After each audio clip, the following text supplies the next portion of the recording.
And ultimately, what the question we're trying to get to is what should we be highlighting?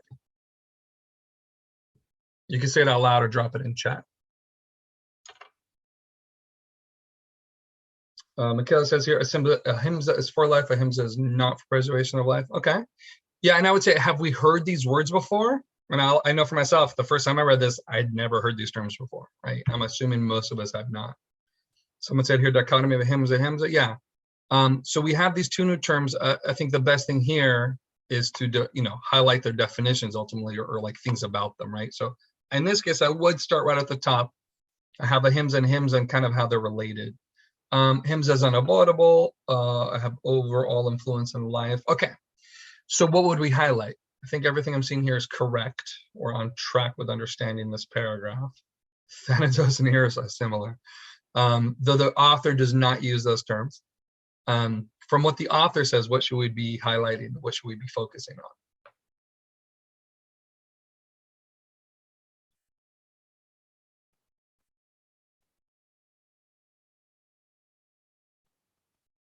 So I did the first highlight. In this case, I took the easy one, right? Living in Paul's hymns. Yeah. So I want everyone to notice real quick. Someone says last sentence. Yeah, I like that one too. But I'm gonna go to the middle for a second. So if we look at this middle here, everyone just take a second to read what's in, I guess, turquoise. And what do we notice about what's there?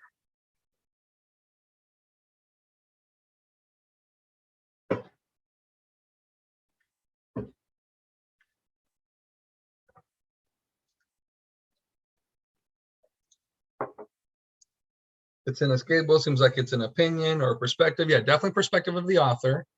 What, I guess, Michaela, and I think it's been said maybe previously, but what's inescapable? Himza, awesome. Death. There we go.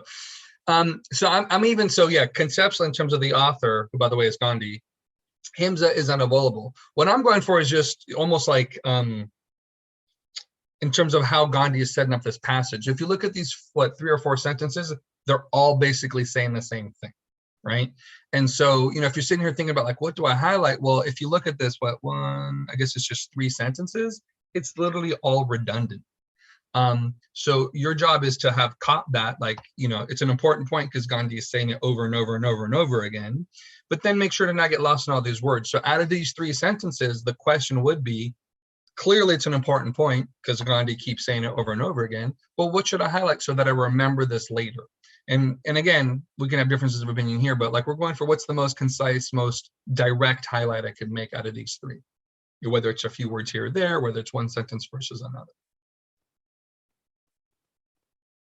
So Iman says the second one. Anyone else? Man cannot. That's also the second one. Okay, anyone else? We are helpless mortals. So we have the first one. So third, yeah, we're gonna have opinions here. So yeah, I'm actually gonna go with a second one for 2 reasons. One of them has just slight practical reasoning. Is that if I highlighted that first sentence or the first and second one, I kind of butt up against my first highlight, and I don't have my separate ideas literally visibly lined out. So that's one trick of highlighting, is if you're going to highlight the author's language and sentences and words, try to have them chunked up so that they're separate ideas. Like you're almost building a bullet point, if you will. My first bullet point in this case is a himza and himza. My second bullet point is that man cannot live without committing himza, right? So that's one thing. I also think the second sentence just says it more directly. And then also I'm going to look now at the last part of this paragraph. And again, kind of that like trying to have my highlights be bullet points. I'm going to try to look a little separation. So for me, that middle sentence really wins for a variety of reasons. But it says it really directly, which is nice. At the end of the day, though, what I highlighted in turquoise, as long as you have something in there highlighted, you're picking up on the correct idea. So don't feel like, it was wrong if you chose something else. But what I'm really working for here is like what's concise, what's direct, and what 3 days later when I come back, it's super obvious what I meant. Okay, then what about the rest of the paragraph? I'm gonna go back to the turquoise method. What's important here then? Right, we got through the first half. What's important in this last half?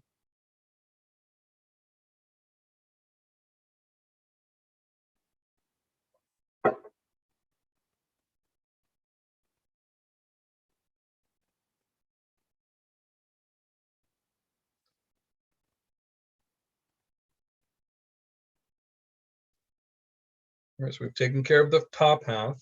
So if someone says Michaela says last sentence, someone had said that before. Yeah, I think that is important. What else do we notice here?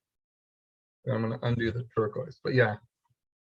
And really, I like the last half of the last sentence. It drives home the second highlight, and it also is going to connect us to something else that we're looking for.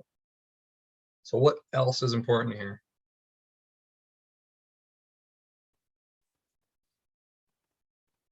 And it's almost a tone question, if that helps as a hint, or a direction question. I want to give it away. Therefore, no, in this case, no, this is just reasons for something. So I'm trying to get to the overall where Gandhi is coming from.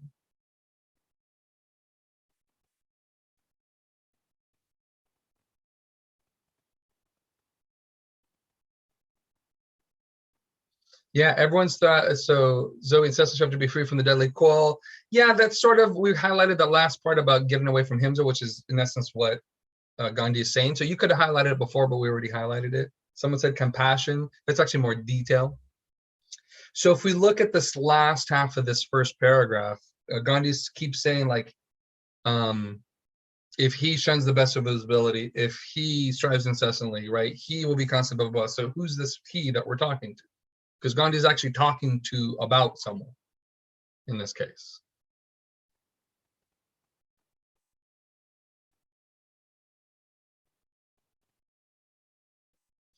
Iman says a voter of ahimsa, right? Who or what is a voter of ahimsa?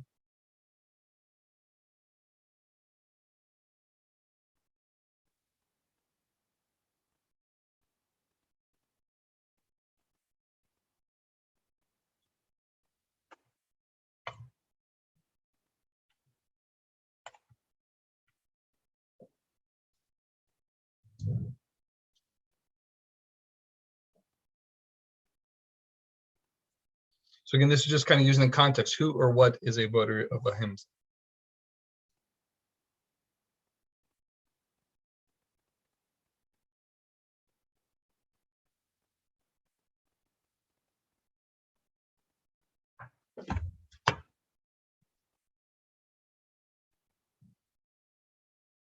Michaela says, I didn't know what it was. I looked it up. Yeah, but on the test, you can't look it up. So I think part of the job is like, if you see these terms on the test, right, you have to figure out based on context what's going on. Someone says here, someone who follows or lives by the principle. Yeah, if you go just read the last half of this paragraph, it says, a voter of ahimsa therefore remains true to his faith at the spring of all his actions, compassion. If he shuns, blah, blah, blah. The he the entire time is referring to the voter of ahimsa. So you can speculate there. That means like, yeah, a follower, a disciple, someone who goes by these principles, and specifically the principle of ahimsa. And then if you get there to the end, right, but he, meaning the voter of ahimsa, can never become entirely free from outward himsa. So it's tying you to like a person or a group of people who follow this rule, if you will. And someone said faith sounds religious. It could be, yeah. There's no specific religion being talked about here. In this case, at least for this paragraph, we know that Gandhi is talking to someone who follows this principle, whether that's more religious or spiritual or just a way of life. We're not quite sure yet. We can't speculate that far. Okay, so notice for this first paragraph, we basically have 4 highlights. And the last 2 are kind of related to each other. So we have the definitions of the terms. We have this idea that we can't get away from one of them. And then we have now a slight shift where Gandhi's talking to at least a group of people who follow one of the principles, right? And we tie them back into both principles. So notice that if you come back a few days from now and read that, you'll have a good understanding of this first paragraph. Obviously you're missing the details, but that's kind of the point, is we're going for non-detail. We're going for more like concept and main ideas. Okay, any questions on the first paragraph? I spent some time talking about it, but that process I think is super important.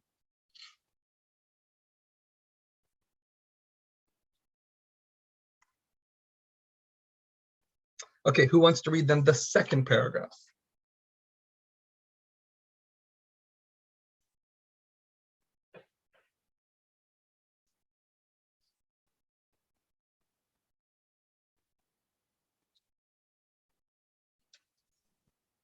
I can read it.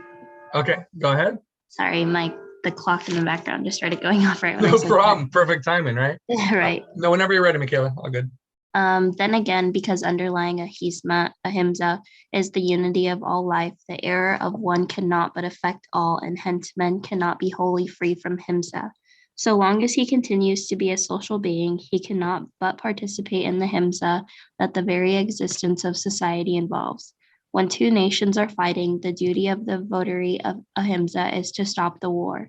He who is not equal to that duty, he who has no power of resisting war, he who is not qualified to resist war, may take part in war and yet wholeheartedly try to free himself, his nation, and the world from war. Awesome. Someone other than Michaela, what's going on in this paragraph? Right, when I highlight things about this paragraph, and ideally, I think I mentioned this before, like you're looking for threads, things that connect you from one paragraph to another. So, what's something that maybe connects us to paragraph 1 so that we can see where Gandhi is going with this, and then maybe what's like some new idea or something about this paragraph that's important. I could go. Yeah. I feel like in the first sentence, I feel like it's really just reiterating what was happening in the first paragraph. Yeah, and not even just the first sentence, right? Right. So long as he continues as being, basically until it says like a very existence of society involves, it's like just reiterating what's happening. Yeah, and then perfect. It just gives an example of, or not, I guess, I don't know if it'd be an example or if it's like comparing ahimsa and himsa to war and like the duty of war. Mm-hmm. But yeah, it's just like an example. But yeah. So there are a couple of things here, because we don't want to focus on examples, but I think you're debating the right thing. Is like, well, what of this example do I focus on? So to reiterate, this top here, it's all basically reiteration from the top paragraph. You don't necessarily need to highlight anything. I do know that some people like to highlight hymns as unity of all life. It feels like it gives them a little better of a definition. And if there's one thing you highlight, that would be it. But the rest of it really is just a repeat of paragraph 1, right? And so when you're reading this, you need to realize, okay, this is a great extension so far. I don't necessarily need to highlight anything because it's nothing new yet. Then, as I think it was Marissa, was it? As Marissa pointed out, then we get to this example about war and then maybe how that relates. And so it's a little confusing. We don't want to super highlight an example, but it's like the rest of the paragraph. So the question then is, what do we highlight in this bottom half without getting too detail oriented, but yet connecting us to the ideas that are going on?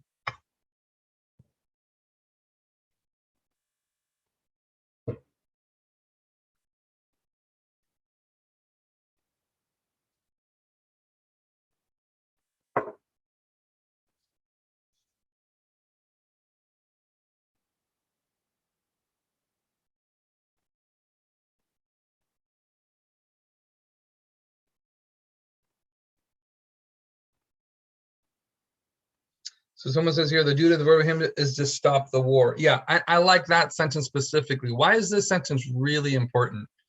Not just for this paragraph, but I think for overall understanding.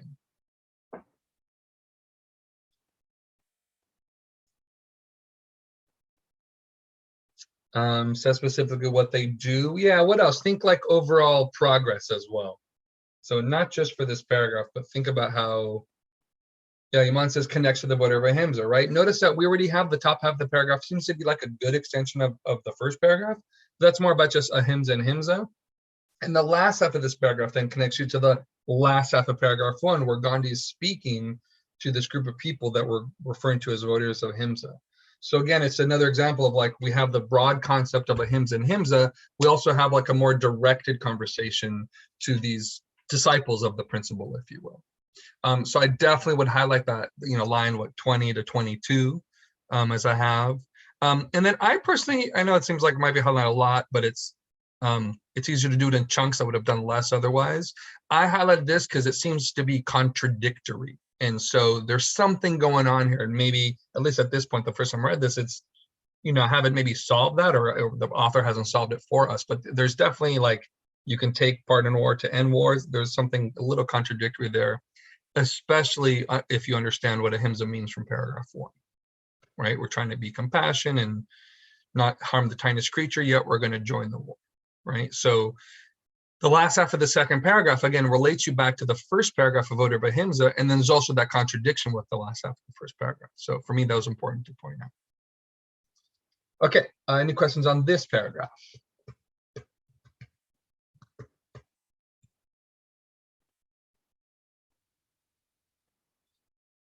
Okay, who wants to read paragraph 3 out loud? I think Leandra had said I for the second paragraph. If you want to take the third paragraph, you're welcome.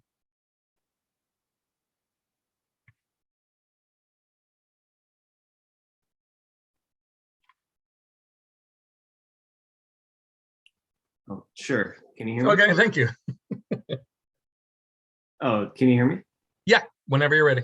Sorry. Okay. Yeah. So therefore, when war broke out, one of three courses was open to me. I could declare open resistance to the war until the British Empire changed its military policy, or I could seek imprisonment by civil disobedience of such its laws as were fit to be disobeyed, or I could participate in the war and thereby acquire the capacity and fitness for resisting the violence of war. I lacked this capacity and fitness, so I thought there was nothing for it but to serve in the war. Awesome, Leandro. What so someone else other than Leandro, what's going on in this paragraph?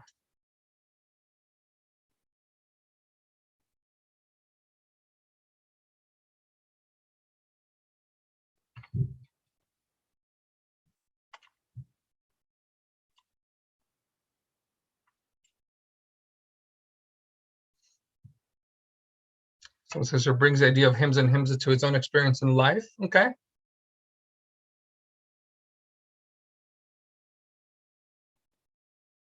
And then Jonathan, what would you highlight then? I mean, obviously there's a lot of detail in here, right? So we want to avoid the detail, but kind of highlight things that relate to the overall concept and maybe are an extension of paragraphs 1 and 2.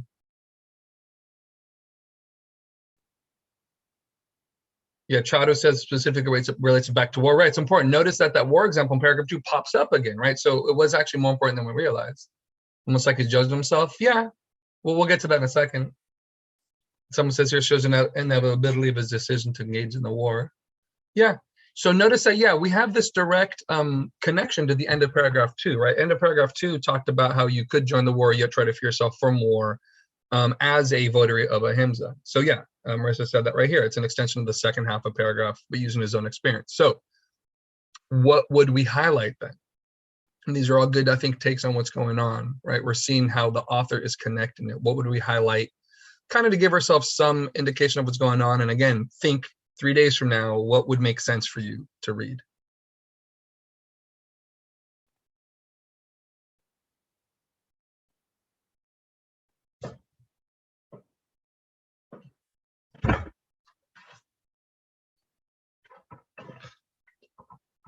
Michaela has last sentence. Yeah, I think that is one thing you should highlight. I'm going to highlight it. That's definitely one of them, and there's only one more. And Chado says first sentence, yeah, and not even the whole first sentence. Just this. Therefore, when war broke out, one of three courses was open to me. Why do I stop there? And then why do I then pick up again at the last sentence?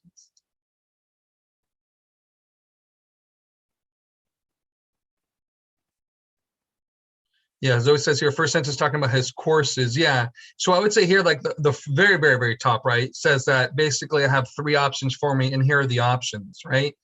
As Iman says, the rest of it is detail. He's just listing the options. You could look that up. If a question asks you about like, which option was this or that, you could look that up, right? You don't need to know the specific options. What you know is that Gandhi, in this context of war, had 3 options. And what you want to know then is the last sentence. Well, this is what I as Gandhi picked, right?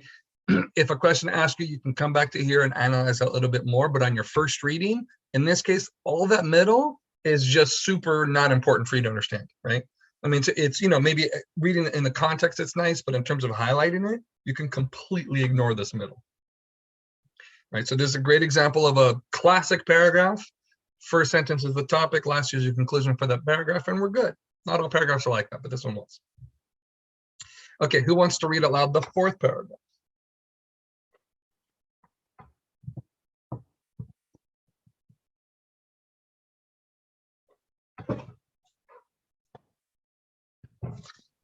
Hey, Patricia, I can go again. It's Lexi.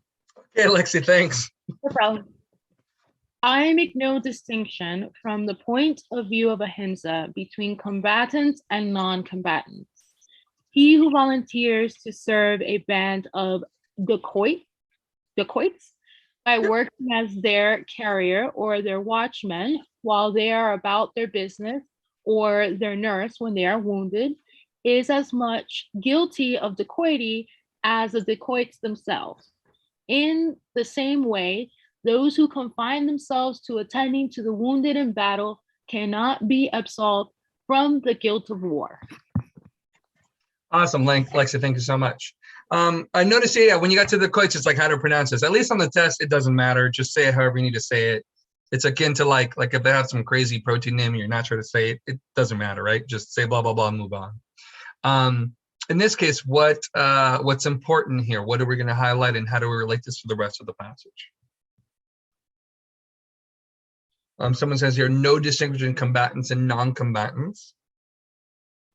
Yeah, and actually, the great thing is, I would just say first sentence, right? I make no distinction from the point of view of ahimsa, and I think that's important, right? Gandhi's still saying, like, I'm coming from this point of view, which again, back relates us to paragraph 3 about his point of view, and back relates us to paragraph 2 about who he's talking to, right? So we're coming from this principle of ahimsa, and he's saying I make no distinction. And then what else is important here? So we do have this new word dacoits, but I would say that that term itself isn't necessarily important. It's just part of an example. And what is that example leading us to?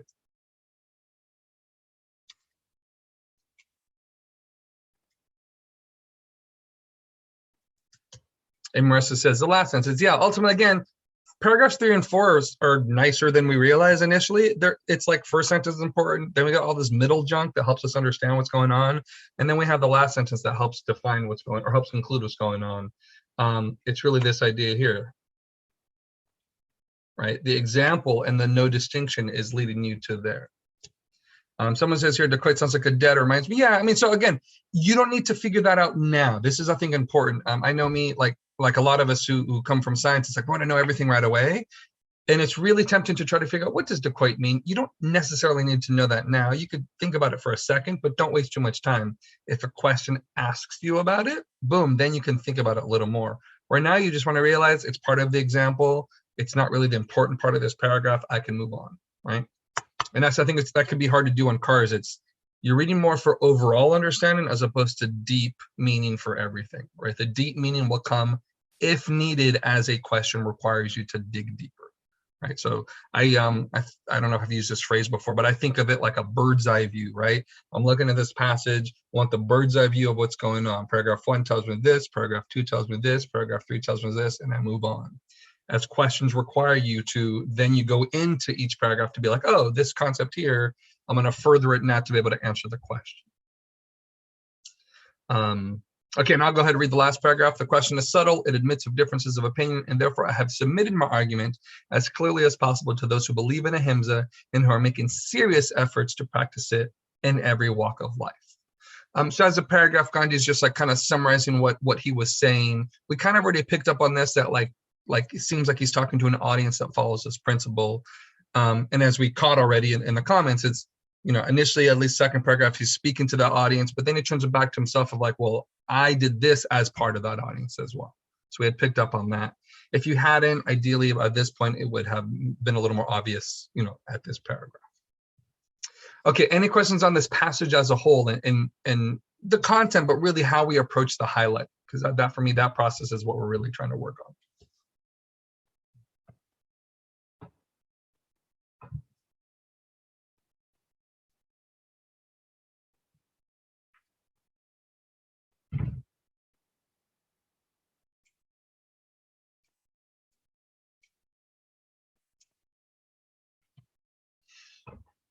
Okay, so based on timing, right, we have, 7 questions. You would have read the passage in 5 minutes, which would give you about 5 minutes to do 7 questions.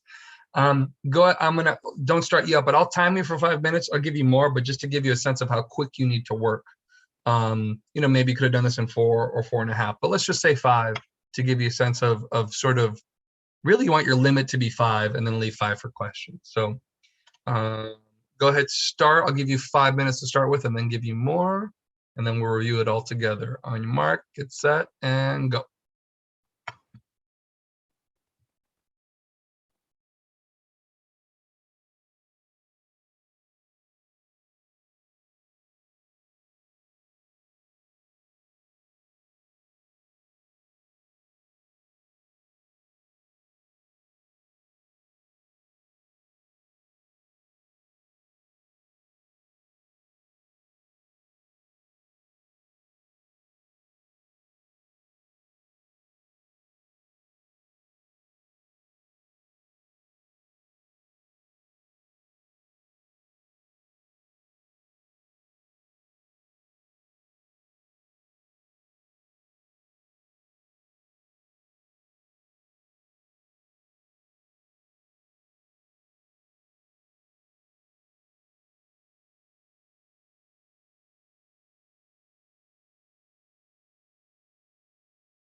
Just know it's been just about 5 minutes. Go ahead and take a few more minutes as well, but just so you know how quick you'd have to be done.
All right, does anyone need more time?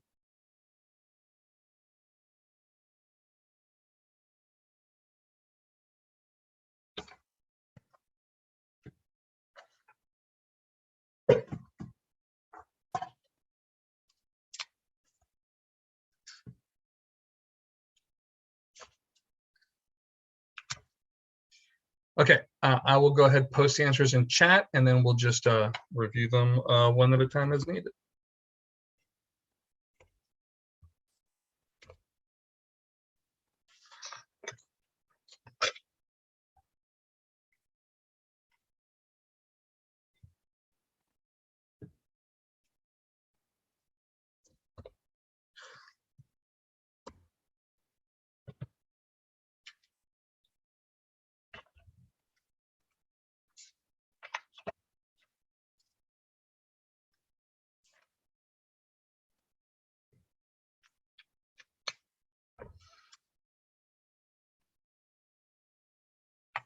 It'll take like a minute or two just to review the answers, see which ones you have questions on. We will go in order, so don't necessarily just throw out questions, but just take a second to get your questions ready. And then about a minute or two, we'll start just going 1 through 7.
Okay, so again, we're just gonna go down one by one. Questions on number one.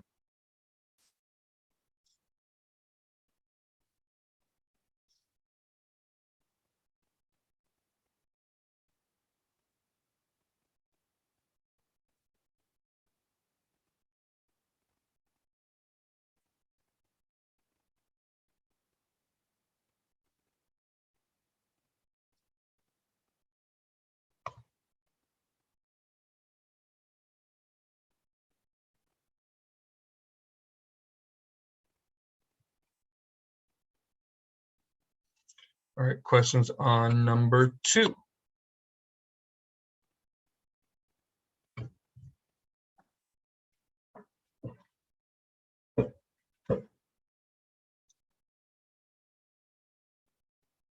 Oh, and someone said go back to number one. Yeah, it always takes like you got to give it like I think I read before 7 seconds before moving on. Sometimes 10 though. So for number one, big this.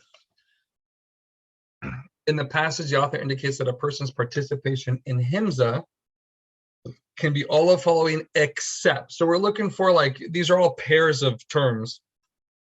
We're just really looking for the one that doesn't fit, and it doesn't have to be both don't fit. It's got to be at least one of the words in the terms don't fit, right? That's what the except is.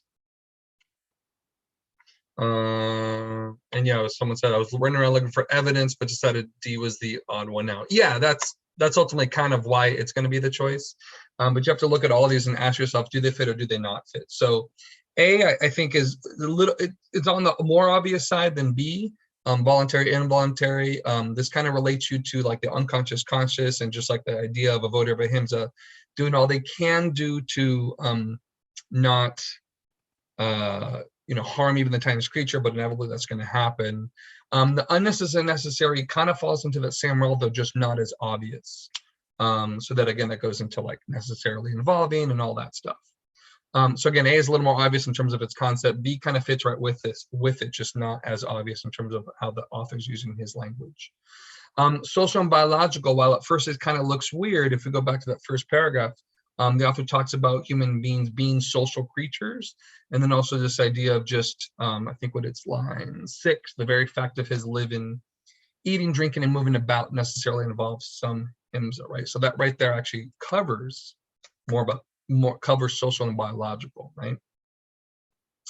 And someone said, can you explain B again? Yeah, so for me, actually I'm gonna explain it a different way. I think initially it's easier to cross A and C out. Then you're kind of trying to decide between B and D. The unnecessary and necessary fits to me alongside with the voluntary, involuntary. It's just along the same map of what's going on. It also relates you back to the very fact of his living explanation.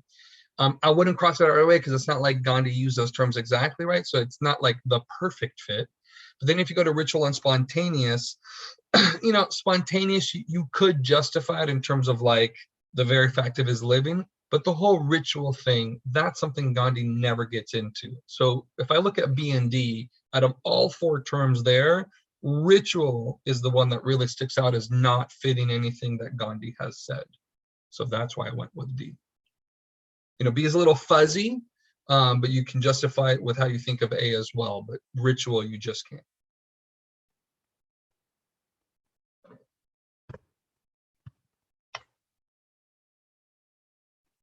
But ritual is a religious term in here, and we don't get into that. So someone said, I think it's privately ritual of ahimsa, but Gandhi never gets into that. And ritual, again, it's a religious thing. Gandhi just never gets into that as a concept and how to treat it as a term. Oh yeah, so I think we're saying the same thing. Okay, I think we're cool with 1. Just to make sure, any more questions than number 1?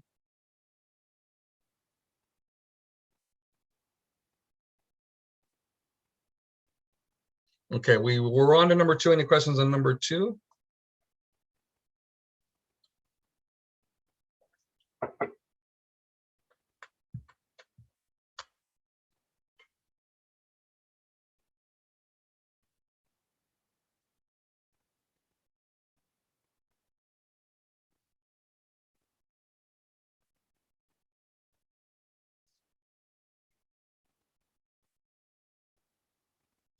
Is that for number 2? Can you go through your logic for canceling on options? Okay, for number 2, the author's main purpose in writing this passage is to blank, right? So we have, if we go back to the passage, you know that Gandhi introduces to the ideas of ahimsa and ahimsa, and note that we're talking to this audience of people who follow the principle, but we have this context of war, right? That enters paragraph 2. And if you look at the rest of the passage, that's the context we're in. So while initially it felt like just an example, it actually was ultimately an important part of the discussion, right? And then in this case, if you look at one says absolve himself of the guilt he feels participating. I don't think he feels guilty at all based on what we have read. You know, he's justifying why he went to war. And so that's not necessarily feeling guilty, but just justifying it through the point of view of ahimsa. Show that by taking part in war, one can avoid committing himsa. According to Gandhi, this is not possible. So B is a false statement. And then C says demonstrate that one can follow ahimsa and still take part in war. So again, that's if you look at paragraphs 2 and 3, that's what we're getting at there is Gandhi, I believe in this case, you see, you can easily say he considered himself a voter of ahimsa, and he's telling people, other people who believe it as well, that this is why I joined the war and I did it through my point of view of ahimsa, right? And then D says argue against British involvement in war. That just never gets into that. So like B is a false statement and D is kind of out there.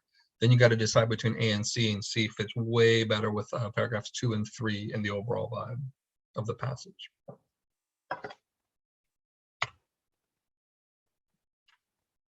Okay, any questions on question 3?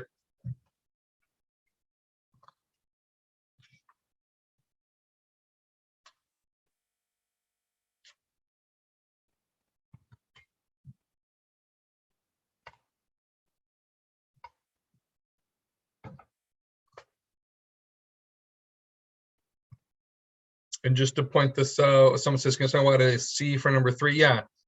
So if you go to the question stem, what's the most important part of the question stem? Or this is where we have to make sure we analyze the question, and then we're answering the correct question. What's the most important part of the question stem? Someone says you're justifying his actions. No, that's part of it, but there's an even more important part of the question stem that helps you decide between 2 answers, specific between A and C. Chadu says here, immediate goal. Yeah, the immediate here is super important, right? Because if you go look at your answers, well, is A the immediate war? No, A is the eventual, I'm sorry, immediate war. Is A the immediate goal? No, A is the eventual goal. While C is the immediate goal, and this is what Gandhi is getting at in paragraph 3. And we even highlighted it. I lacked this capacity and fitness, so I thought there was nothing for it but to serve in the war. So again, the immediate goal was lacking that capacity and fitness to achieve the ultimate goal of stopping the war. So this happens a lot in these questions, is that, you know, there's going to be multiple quote unquote correct answers, meaning like they are part of the passage, they fit in line with what the author is thinking, they're not like against what the author is saying, so that's why they're not obviously wrong. A and C fit right along with what the author is saying. C just answers this question specifically. And this, again, this will come up a lot in the MCAT, is making sure you have that distinction between answers that are true and valid according to the author, but that don't answer the question, and A falls in that category, right? A is completely true, a valid point, fits with what the author is trying to get at, does not answer this question specifically.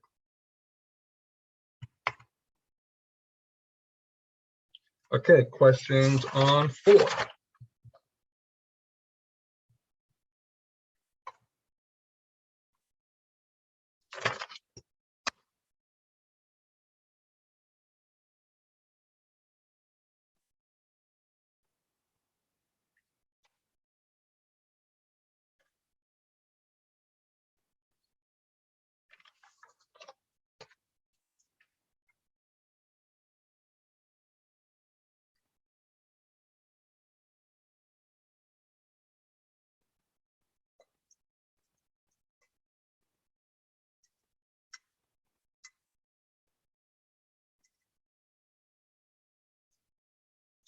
So I have two questions in here. Is it D because he did not talk about the most guilty? So Iman, it's not even not that he didn't talk about the most guilty. If you go back to the paragraph, I think it's paragraph 4, Gandhi talks about how he makes no distinction between the combatants and the non-combatants. And if you go to the, I think we highlighted this as well. If you go to the end of that paragraph, it says that they're all guilty as each other for doing what they're doing. So it's more about like that no distinction part.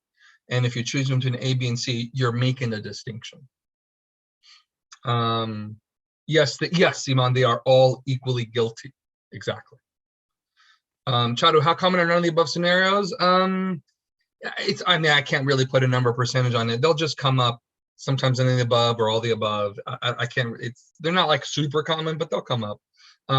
Don't not choose it because they're not common, right? In this case, it's still important to analyze the question stem, realize that passage 4 or question 4 rather. And this is actually what the MCAT does a lot, right? Question 4 is asking you this question about guilt in the time of war. Well, that, again, they're not asking you what you think. They don't care what you think. They want you to answer this from the point of view of what Gandhi had said. So when I read question 4, what I need to do as the test taker, or you as well as the test taker, is I read question 4, I realize, oh, that's related me back to this paragraph right here, right? So the question is, what can I take from this paragraph, right? And then answer the question. And what I get from this paragraph is that there is no distinction between any of these people because they are all as guilty as each other. Therefore, the answer is D. Right, so this is what the MCAT does a lot, is they'll point you to, a question will point you to like a concept or a paragraph, and then you're like, what can you take from that paragraph to answer the question? Right, it's really important to connect yourself. And I said this in the first lecture, and I'll say it a bunch, you'll hear me say it all the time. Whatever your answer is going to be, especially right now, like when we're going through answers and all that, you have to justify your answer, and your only justification is the passage, right? So, answer B is true because, I found this in the passage, right? That's how you have to answer these questions. So in this case, answer D is true because according to the passage, everyone is guilty and just as guilty. Okay, questions on 5.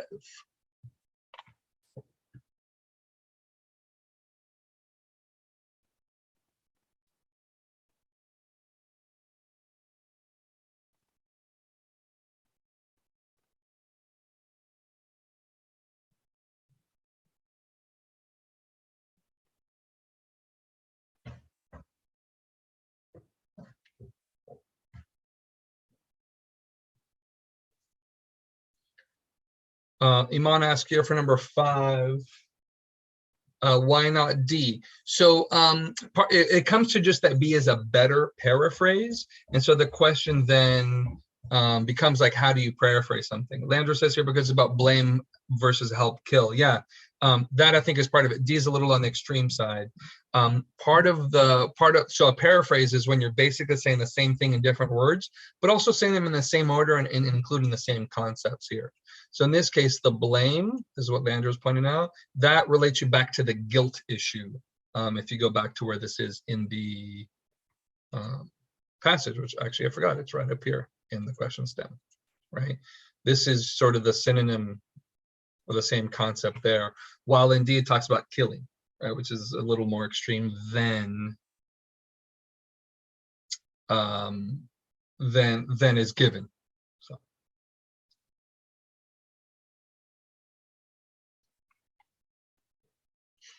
Awesome. Thanks, Landra, for throwing that all in. Look at that. Full explanation. Okay, everyone cool with 5?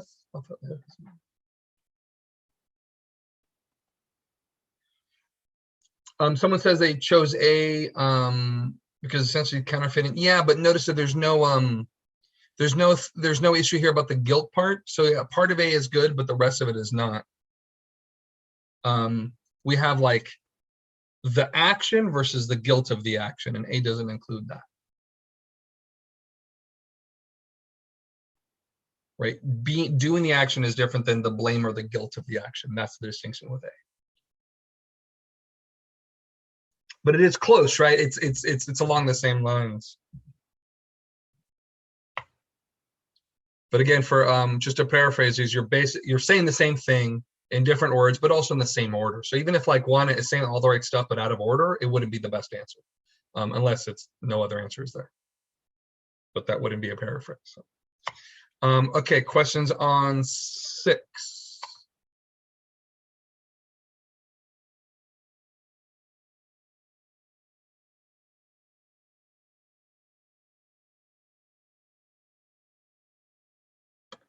Marissa says, why not for number 3, Roman numeral 3? Well, what do we know from the passage about ahimsa versus himsa, according to Gandhi? You can get this from paragraphs really 1 and 2, ultimately. Yeah, correct. Landry says here, says you cannot help but engage in himsa, and it says unavoidable. So ahimsa doesn't mean that you're never going to kill or destroy or whatever. It just means that you try to not do it to the extent possible. 3 is saying that you will never do it. And so that's, sort of illegal according to the way Gandhi has described it, right? That goes against what Gandhi is saying. So 3 is the one that just doesn't fit because, again, it's false according to the author, how the author has presented the ideas.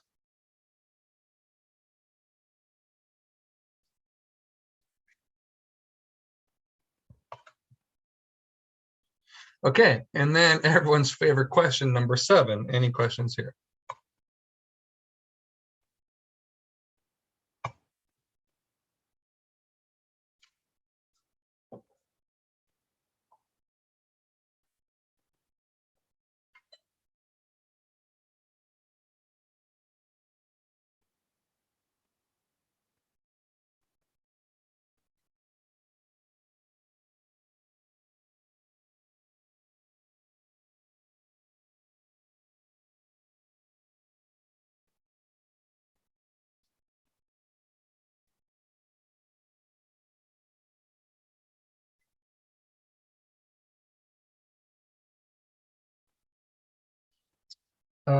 Someone asked, can you explain why that is not D? Yeah, and actually, I think this is a one that's worthwhile to talk about as a question stem, because I think it's one of these where I think as a question, people feel it's a little more open-ended than it really is, and we have to. It's a good question to explain how to focus on this kind of question.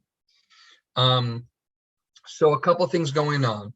So I'm going to read the question stem, and then we'll try to understand that before we even look at the answers. Fruitarians, those who eat only foods that have seeds, sometimes attempt to link their dietary practice to the concept of ahimsa. Based on what is presented in the passage, the author, as a follower of ahimsa, would be most likely to agree that blank. There's a lot of information given to you there. You're given a new term, fruitarians. Note that we have never heard of this group of people before, so we don't know anything about them except what we just read, right? So don't. It's easy to start to speculate, but you do not want to do that. We know that they link their diet to the concept of ahimsa, right? That's the given. Then we're asked to compare this to what the author has, right? So based on what is presented in the passage, the author, as a follower of ahimsa, would be most likely to agree that blank. So now we have to look. They're asking you to be Gandhi, and you being Gandhi as a person who follows the concept of ahimsa, what would you think about these people, or how would you sort of include these people in how you're thinking about ahimsa, right? So it feels like very outside, but again, all you know about Gandhi in terms of this concept is what you've read. And then all you know about fruitarians right now is that they link their diet back to the concept of ahimsa, right?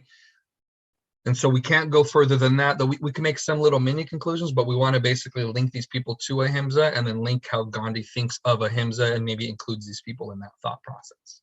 If we go down to D, D says most practitioners of ahimsa would criticize fruitarians for focusing only on their diet and not on the true ideal of ahimsa, compassion.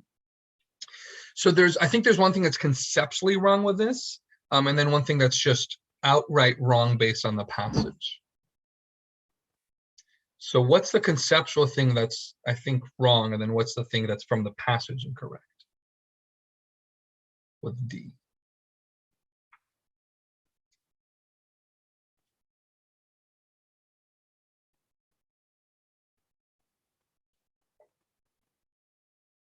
Cameron here says focusing only on, yeah, that for me is the conceptual part. So if we were to believe that that was true, that means we would believe fruitarians like eat apples and then shoot bunnies or something, right? Which doesn't really fit with the concept of following ahimsa. So if they're linking their diet to ahimsa, the one conclusion I think we can make is that they probably follow the principle, which means that they're not only going to do this with their diet. We don't know where else they're doing it with, but if they're going so far as to link their diet to ahimsa, they're probably followers of the principle, right? So that's the one thing that's conceptually wrong. Even if you could argue against that, nowhere does the passage say the true ideal of ahimsa is compassion. Compassion we get from paragraph 1, but it doesn't say that it's a true ideal. So really this last part is false, or just it can't be true based on how it was presented. But I think also conceptually, like, again, they're not going to eat apples and then go kill other things. That just seems contradictory. And kind of just going up from here, let's look at all these for a second to kind of focus on that. Fruitarian C says Fruitarianism and ahimsa differ fundamentally over whether anyone can avoid committing himsa. Well, what do we know according to the passage, right? We know that you can't avoid outward himsa, committing outward himsa. So if I'm Gandhi answering this question, right, I'm not going to go against what I just said in the passage. C is a false statement. B says the Fruitarian diet is in essence true ahimsa, negating any outward himsa. Just like C, me as Gandhi, I've already decided and said multiple times in the passage, you can't negate outward himsa. B is another false statement. Really, so B and C should be the ones that you could cross out right away if you catch that they're false, and then you're deciding between A and D. The reason A is correct is because what it does is it kind of just reiterates the only thing you know about fruitarians and doesn't really go against any principles already given. Fruitarians manage as far as possible to avoid the destruction of life, i.e. himsa, by eating only food that does not kill the organism that provided it. Notice there's nothing contradictory in that sentence about the principles that we learned via Gandhi, and it just reiterates what fruitarians do, and that's really the only thing you know about them. So notice it doesn't go super outside of the box because you don't have a lot of information to go on. You have only their diet and only the 2 principles that you have just learned about. So that's why A is the answer.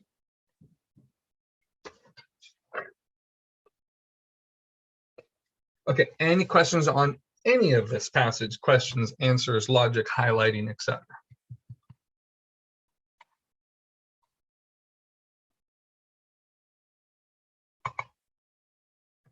Oh, I sent that to only Ellen. Here is the entire passage with answer key. If you want to, think about it later, and I'm not around to argue with, you can argue with a paper. Just joking, but it's good to just look at it later and go through some of the reasoning. But yeah, any questions on this before we go on to the next part of the lecture?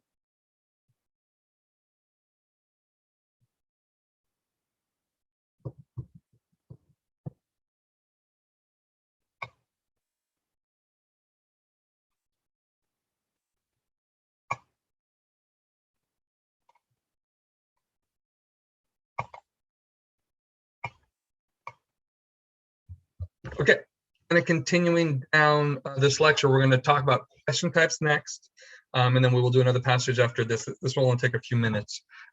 First lecture, again, we focused on how we're going to read and then just how to approach the questions. On this lecture, the new thing is going to be, as we get deeper into the self-analysis, we want to start looking at the different question types we expect to get in the MCAT, and then maybe change our approach on some of them, right? The way you approach one question type might be different as you approach a different one, like a fruitarian one, right? Like we got this outside information, we had to think about how to utilize that. And that'll be different than a question that's like, what's the author's main point, or what the author say in paragraph 2. So there are 4 AAMC question types for you. They are referred to as comprehension, evaluation, application, and incorporation of new information. These 4 question types are subdivided into 26 subtypes. This is where the start of your cards book is a little more useful.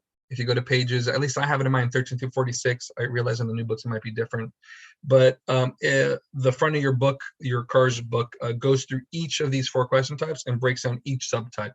We're just going to look at the overall 4 types to get a general sense of them. But I do suggest going through and looking at the subtypes and seeing if there's a specific one that gives you problems. Just because it's, again, good to know what's coming on the test and then how to approach those questions. So if we go to the first question type, the first question type is referred to as comprehension. You can expect about 40% of the questions you'll get on the MCAT are going to be comprehension questions. And there are 8 subtypes, which again, you could find in your book. Comprehension, I still think this kind of falls under the SAT vibe, maybe a little harder, but still on that vibe of, can you recognize key info and concepts? You'll be tested on material explicitly stated, things involving main idea, either overall or per paragraph. word meaning. Sometimes you have to read around the word if they don't, they don't give you a good definition. Paraphrase, we just saw that in question 5. Fact extraction is like, what the author say in this paragraph, or what did the author say the following. While not always part of every comprehension question, if you see the phrase according to the passage, it is 100% a comprehension question, because that, as a question starter, right, it's asking you what the author say, right? That's comprehension, not what did the author imply, right? Or where's the author going next? It's literally saying what the author say, right? So that's a clue that you're going to have a comprehension question. Next type is evaluation. This will comprise about 17% of the questions you will get, and there are 6 subtypes. Again, the subtypes are found in your book. And the evaluation questions just ask you to consider the strength of the argument, like accuracy of the information, like is the author backing up their claims, consistency, are we like connecting paragraphs, reliability of info, etc. Evaluation, in essence, it's kind of like how the passage is built a little bit more. It's a little more structural, if you will. And I ultimately look at questions 1 and 2 as being, again, kind of what you get in the SAT in terms of like, what's the argument, how is it being put together, etc. Right? We're not going too deep into implications and inferences and stuff like that, right? But then we get to questions 3 and then 4 we'll talk about as well in a second. 3 is referred to as application. These will comprise about 26% of the questions you'll get, and there are 6 subtypes. Here's where we get more into some of the nuance of what the MCAT is doing with CARS. So for application questions, this is where you're going to use the passage to solve a problem or interpret other situations. And what that means is that you're going to use the author's argument to answer a question. So it's a question the author has not answered yet, but you're going to use his or her or their logic to get there. Questions involving like, would the author agree or disagree with the following? They fall under this category because, again, they're like sort of new scenarios. But you're using the argument to answer the question. And anything involving like predicting an outcome, an implication, making a conclusion, etc. All these fall under this concept of using the argument to then answer some different kind of question. And it might feel out of the scope of the passage, but you have to use the passage to answer the question. That's super key to how to answer these questions. Marissa says here, would this be a reading beyond the text type thing? Yeah, I would say this would be a reading beyond the text. On the MCAT CARS, when we read beyond the text, what that means typically is I'm using the author's argument to look at something or decide upon something or whatnot. So you're still relating it back to the passage. You're still relating it back to the author, but it's just the author hasn't maybe specifically answered this question or solved this issue or looked at this situation. And then the 4th question type is referred to as incorporation of new information. This will comprise about 17% of the questions you'll see, and there are 4 subtypes. Again, the subtypes are in your book. And this has you evaluate the passage in light of new information. Really, the Fratarian example we just got is sort of like that. It's actually, that question was almost a combination of questions 3 and 4. So you can see these questions combined, right? But like in that Fratarian question, we got some new information, and then we're asked, hey, how would the author think about this based on this, on what they do, right? So that's new information. We have to then apply the author's argument to be able to figure it out. So again, incorporation of new information questions, have you reevaluate the passage in light of new info. Questions that ask you about strengthening or weakening an author's claim would fall under this category. Sometimes you're asked to like maybe you have to change your claims based on new or make a new alternate solution. So again, you just get new information. You're seeing how it synthesizes with the argument, and then from there figuring out what to do. So you obviously, for like with 3, understanding the argument is very key, because then you have to know how this new piece of information fits or doesn't fit, goes with, goes against, etc. Right? So you have to be able to fit it together. Okay, I know that was relatively quick, but any questions on these 4 A and C question types?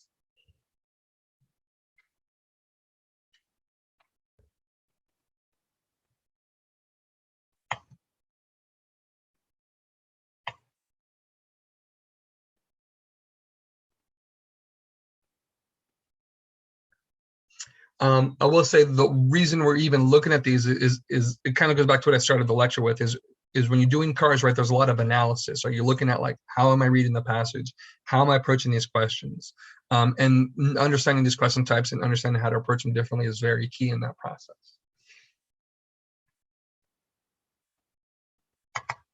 Okay, I'm posting a new passage to do. Don't start yet. I will time you on this one. We won't do this one together, but we will review together. So I'm going to take a second to download that.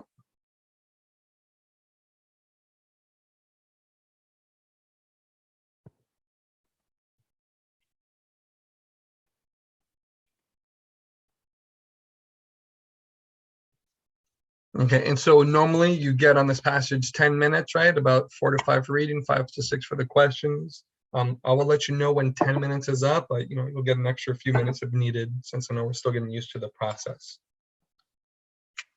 And then after that, we'll just review all the questions and answers, and we'll review a little bit of how what you should have highlighted. So unless there's any questions, you can go ahead and start, and I'll be back in 10 minutes.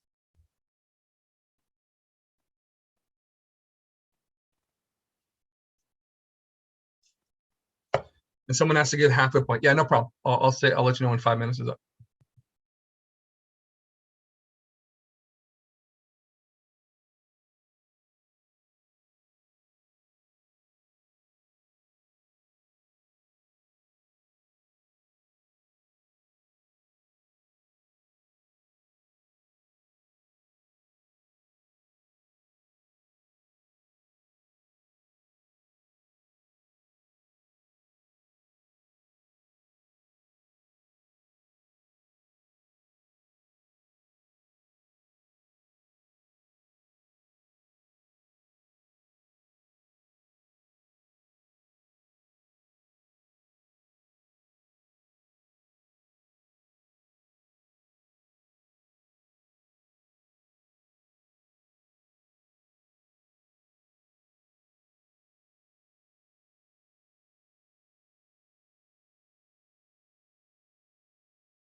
You're at the 5-minute mark, just so you know.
All right, it has been 10 minutes, just to give you a heads up. If you need more time, that's fine. We'll reconvene in 2 to 3 minutes.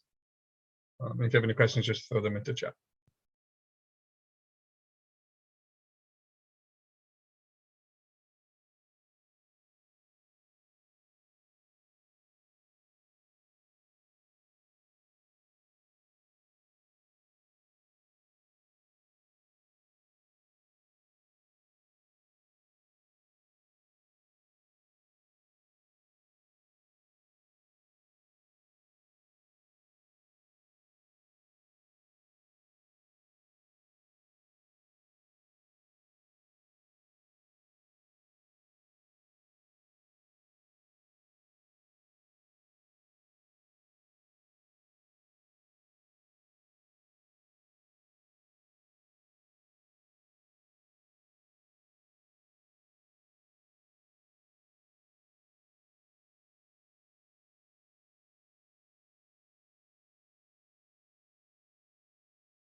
All right, does anyone else need more time to finish off the questions?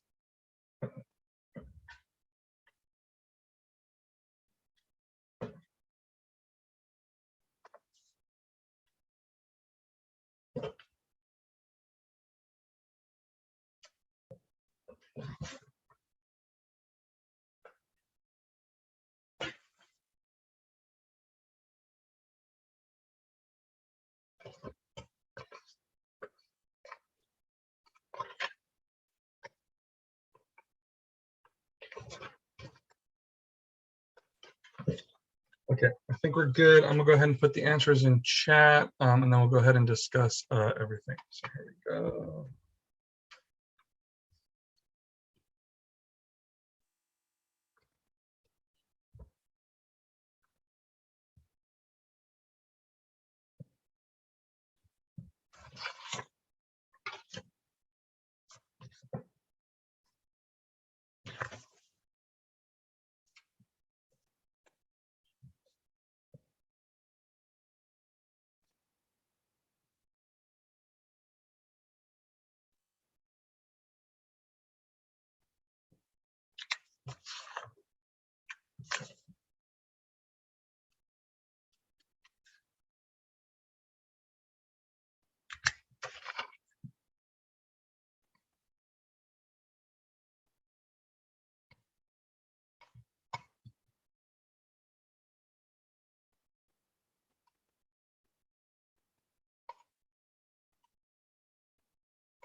All right, so any questions real quick on the passage itself? Do we understand kind of where it started versus where it ended? Because it definitely took a sharp left at some point.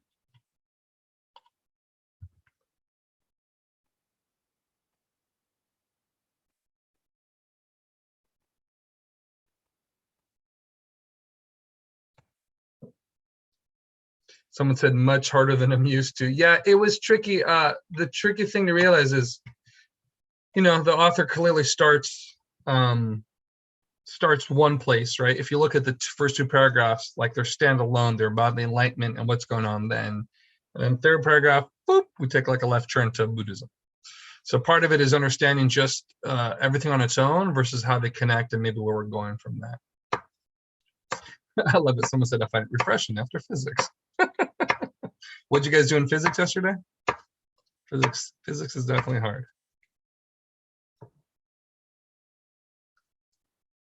Oh yeah, that stuff. Yeah, that stuff is all weird. But okay, getting back to Carr. So again, the first two paragraphs here, it's about enlightenment. We got these intellectuals. Ideally, you picked up on the two tyrannies, like the intellectual and the political. And if you look at paragraphs 1 and 2, what's really nice is that it's kind of split up. Like paragraph 1, if you look at the top half, or at least towards the end, you have it split up into one version of tyranny versus the other. And if you look at the second paragraph, sort of the fight against each tyranny is also split up in order. So ideally, you could pick up on that and kind of help organize for yourself. Then, of course, we take the sharp left turn to Buddhism in the third paragraph. And so part of getting this passage is picking up on what that means in terms of connecting the first two paragraphs to the third, but then also what they mean separately. And you notice the questions kind of were like that. Okay, question on number 1. Any questions on number 1?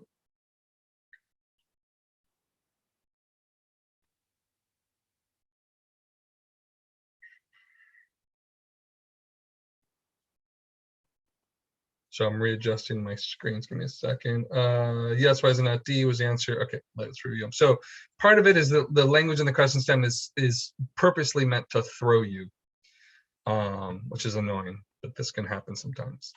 Number 1 says, according to the passage, right? So somehow it's stated in some way, shape, or form.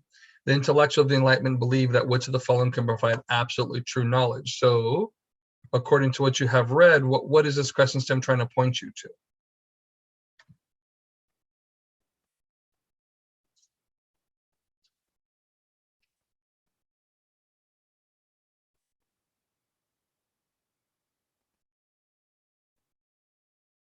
So tries the scientific method. That's one version of it. I think Alap said the same thing.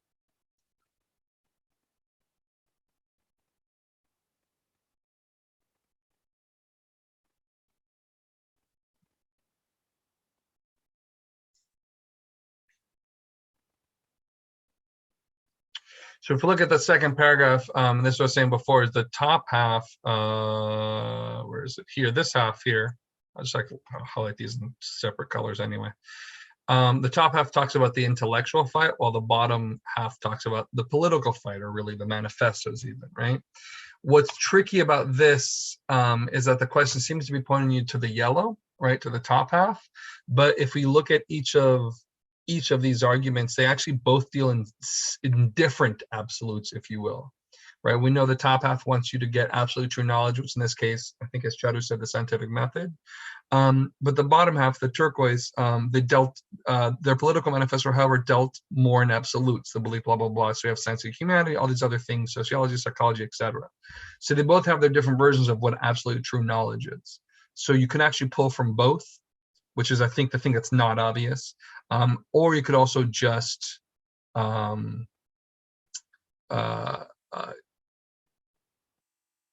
process of elimination, right? So in this case, what's the 2 we could definitely cancel out?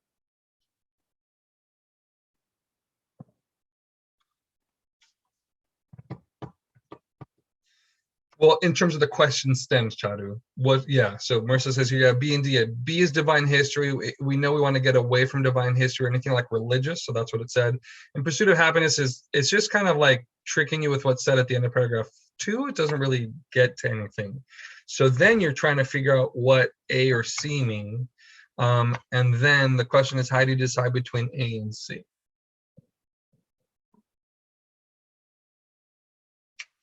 And I guess, again, the tricky thing here is that they're both mentioned in paragraph 2. So we have to dig a little deeper of like, okay, they're both mentioned, but like, what's the context in which they're both mentioned? And then how do we decide between the two?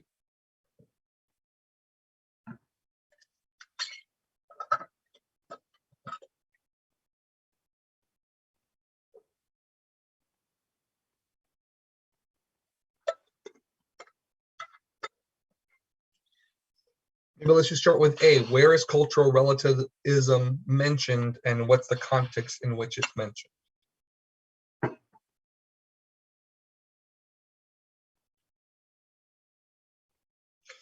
Right, first half, so like in the yellow zone here, right? Not the turquoise zone. And in what context is it mentioned?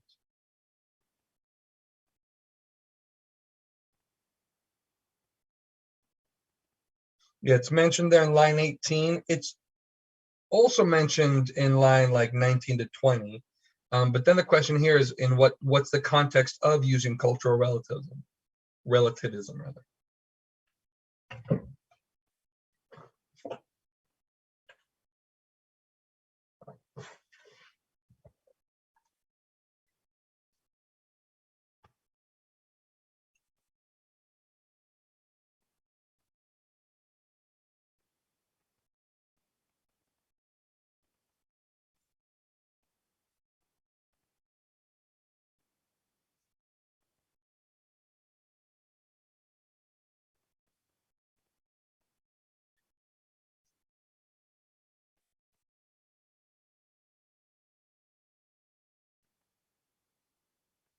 So again, what's that context of A really? And once we find the context, then we can cross it out. But that's what we're looking for. So it's mentioned a couple of times, so we got to dig deeper here in this sense in terms of figuring out what's the context by which it's mentioned, or within which it's mentioned.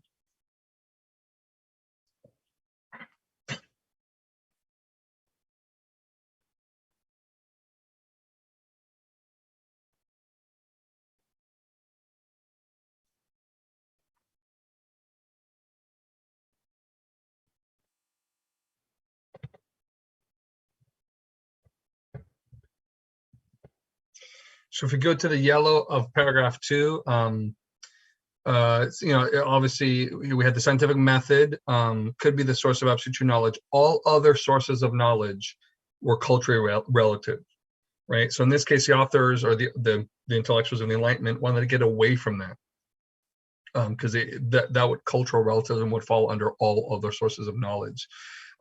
Thus, when the author says, thus the intellectual manifesto was amalgam of empiricism, cultural relativism, pluralism, and eclecticism, cultural relativism isn't listed there because that's what they want. That's what they want to get away from, right? Because based on the previous sentence, that's your only conclusion. So therefore, it can't be a choice. And if you look at comparative sociology, it's listed under the absolutes of the political manifesto, and so therefore it falls under absolutes, either by process of elimination or because finding where it's an absolute. Excuse me, Patricia, I had a question. Yeah. So one thing that threw me off within this passage is if you read the sentence before the turquoise text, Mhm. it says their intellectual manifesto was a whatever that is, and I don't know what that means. Amalgam, it's just like a mixture.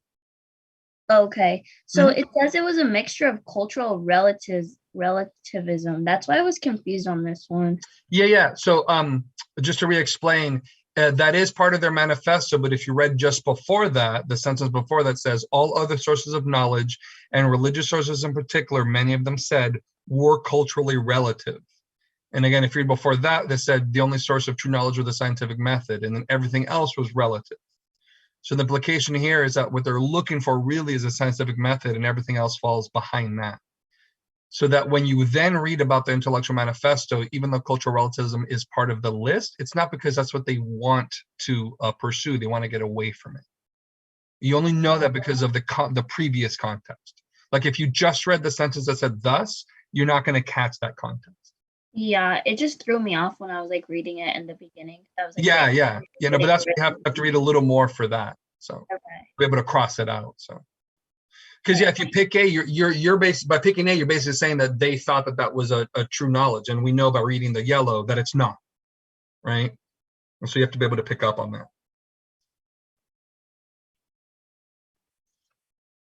And Leandro, no, according to the yellow, right? And I know I just highlighted the whole thing. According to what they're doing in the yellow, they're trying to get away from it, so they are not incorporating aspects of cultural relativism. So what I had said is like the reason it's part of the manifesto, based on the previous two sentences, your only conclusion is that they're trying to get away from cultural relativism and trying to go towards scientific method. That is the only context that we have for how to understand that.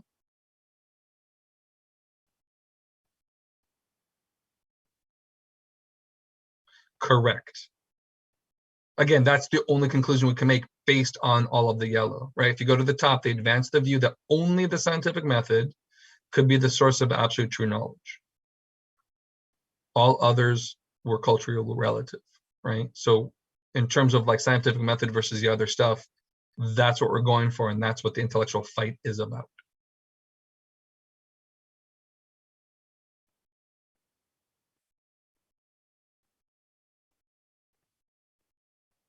Okay, cool on one. I know it's sort of like misleading on purpose, but you have to basically work out between A and C based on how it's presented. And again, you still kind of get led to C regardless.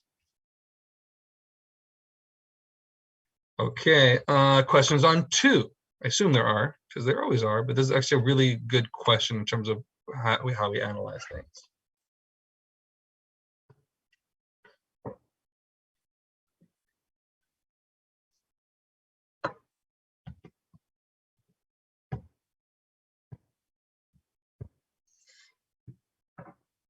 So Michaela asked, why not D? That's a great question. I'll get to that in a second. Is there an answer here that seems clearly wrong for everybody? Zoe says C. Does everyone agree with that? Awesome. Yeah. Yeah. Note that some of the questions are trying to have you connect Buddhism to the intellectuals of the Enlightenment. But the main thing here is that if you read the first 2 paragraphs and then also have the connection to the third, there is no specific connection, right? We have this kind of like, it's like Buddhism came in because of like our thought process of this time period, but not because it was specifically trying to be pushed. So any answer that's connecting you specifically to the intellectuals of the Enlightenment to Buddhism being introduced is just a wrong statement. That is not how you read this passage. More specifically, it's how does it say? Unforeseen effect, right? We'll get into this in a second, another question. But the idea here was that Buddhism was introduced sort of by accident, not necessarily something that's being pushed. So anything connecting those 2 ideas is out. Okay, so C should be the obvious one out, and then we have to try to figure out what's going on with the other ones. So Michaela asked, why not D? And D, you're right, sounds like a great answer. We need to go back in this case to the question stem. So we notice a couple things. Well, the one thing I'm going to point out, and then the other thing I'll ask about. So it's according to the passage. So it's something that is said in the passage. It does not mean it's verbatim. It could be a paraphrase, but it's something that the author has presented. And then what's the other extremely important part of this question stem that we absolutely 100% have to pick up on? There's one like word or 2 that you absolutely have to pick up on to understand how to answer this question.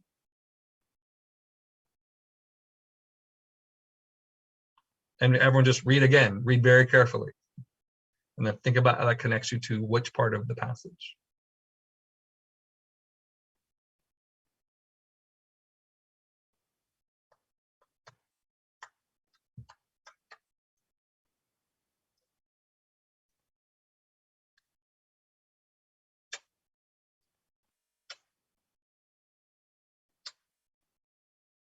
Yes, so Zoe, I think, picked up on it here. Intellectual intentions of the man. And really just it's an intellectual part. I guess you can include intentions, opinions, purposes, blah, blah, blah, right? Why is this word extremely important to the question stem?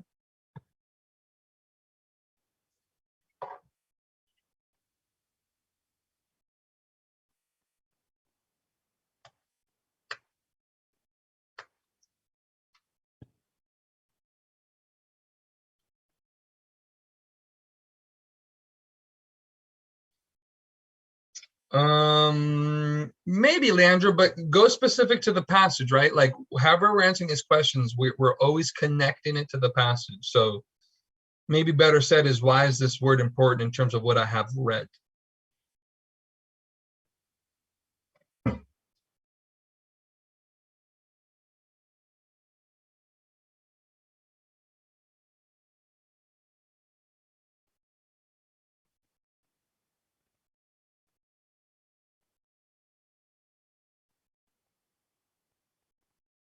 So Michaela, yeah, because there's a difference between political and intellectual manifesto. Good. Okay, so Michaela, I think you asked why not D. Can you answer your own question now? Why is it not D?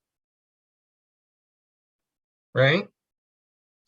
So does everyone see that? Is that if you go back to this argument, if you look at the first two paragraphs, we have the intellectual tyranny, and therefore we have our fight against the intellectual concept. And then we have our political tyranny, and we have our fight and our manifesto and our fight against the political side. And 2 is specifically asking about the intellectual fight, and D is specifically answering the political fight. So D, again, is one of these answers where, like, it is 100% a true statement. The author 100% would agree with this statement, and it fits 100% with what the author is asking. It's just not answering the question being asked. And this will happen all the time on the MCAT. You'll have answers that, again, are true answers, meaning they fit conceptually, they fit tone-wise, they fit vibe-wise, they fit whatever, but they're just not answering the specific question. So taking that extra second to question them is really important, right? And so again, it's a true answer, just not the answer we're looking for 2. So then you got to decide between A and B, and then how do we decide between A and B? Someone asked, where's the diversity? And this is where it gets a little tricky. So I had mentioned before, it doesn't have to be it doesn't have to be verbatim what the author said. It could be a paraphrase or said in different words. So your job then is, ideally you can knock out D once you see that intellectual, but then you're deciding between A and B. Alap, I think, answered part of that. What's another thing about A versus B? Eclectic, I think paragraph 2, but it could be paragraph 1. Oh, eclecticism in the intellectual manifesto.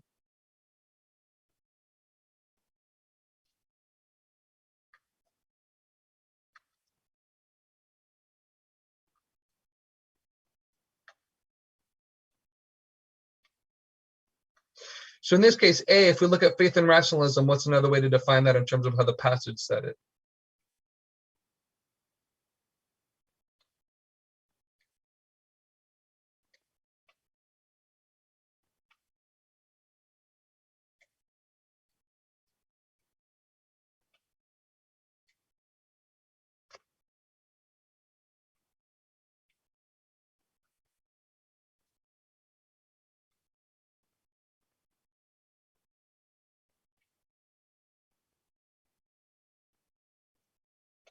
Because that note for A, it's not really said in those words, though rationalism, I think, is mentioned somewhere, or rational analysis or something like that. But ultimately in A, you're looking at faith and rationalism is, basically hearkening to the scientific method of the top of the second paragraph. An emphasis on diversity, I think it is pointing to eclecticism, but I think it's also pointing to conceptually this idea that we're trying to get away from just the Christian mindset itself. So that's kind of what a lot of the first paragraphs is talking about, is getting away from this one mindset. So it fits in like many different ways, because it's said in many different ways in the first 2. But we still haven't compared what about D. Does that necessarily mean A is better than B? So how can we pick A over B, and how can we be sure of that?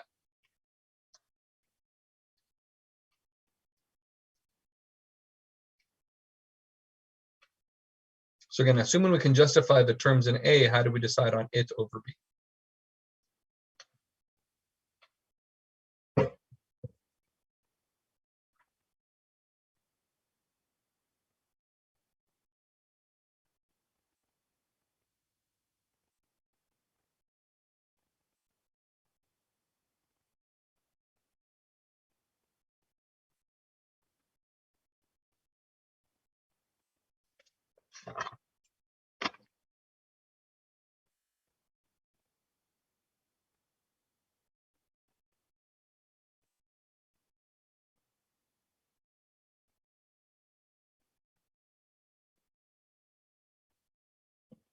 Alap, are you referring to answer D?